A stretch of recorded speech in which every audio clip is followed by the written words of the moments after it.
The ketogenic diet is a high-fat, adequate protein, low-carbohydrate diet that in medicine is used primarily to treat difficult-to-control refractory epilepsy in children. The diet forces the body to burn fats rather than carbohydrates. Normally, the carbohydrates contained in food are converted into glucose, which is then transported around the body and is particularly important in fueling brain function. However, if there is very little carbohydrate in the diet, the liver converts fat into fatty acids and ketone bodies. The ketone bodies pass into the brain and replace glucose as an energy source. An elevated level of ketone bodies in the blood, a state known as ketosis, leads to a reduction in the frequency of epileptic seizures. The original therapeutic diet for pediatric epilepsy provides just enough protein for body growth and repair, and sufficient calories to maintain the correct weight for age and height. This classic ketogenic diet contains a 4:1 ratio by weight of fat to combined protein and carbohydrate.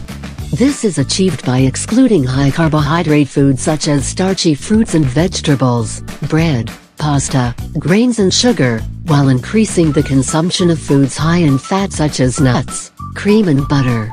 Most dietary fat is made of molecules called long-chain triglycerides (LCTS). However, medium-chain triglycerides (MCTs), made from fatty acids with shorter carbon chains than LCTS, are more ketogenic.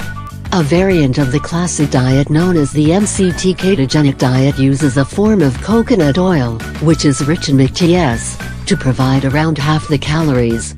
As less overall fat is needed in this variant of the diet, a greater proportion of carbohydrate and protein can be consumed, allowing a greater variety of food choices.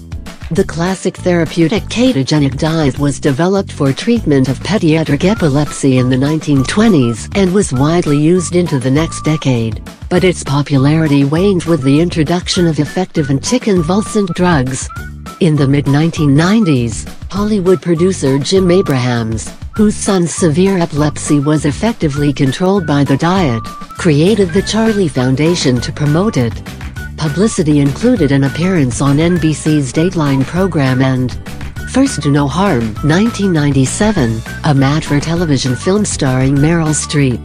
The foundation sponsored a multi-center research study, the results of which, announced in 1996, marked the beginning of renewed scientific interest in the diet.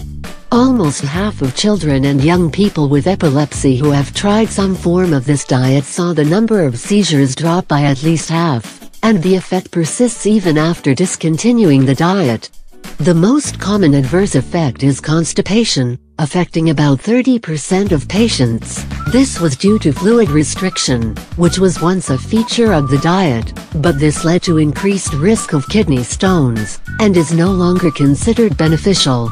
There is some evidence that adults with epilepsy may benefit from the diet, and that a less strict regimen, such as a modified Atkins diet, is similarly effective.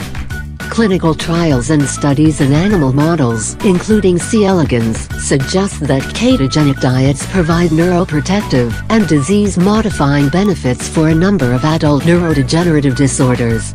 As of 2012, there is limited clinical trial data in these areas, and, outside of pediatric epilepsy, use of the ketogenic diet remains at the research stage.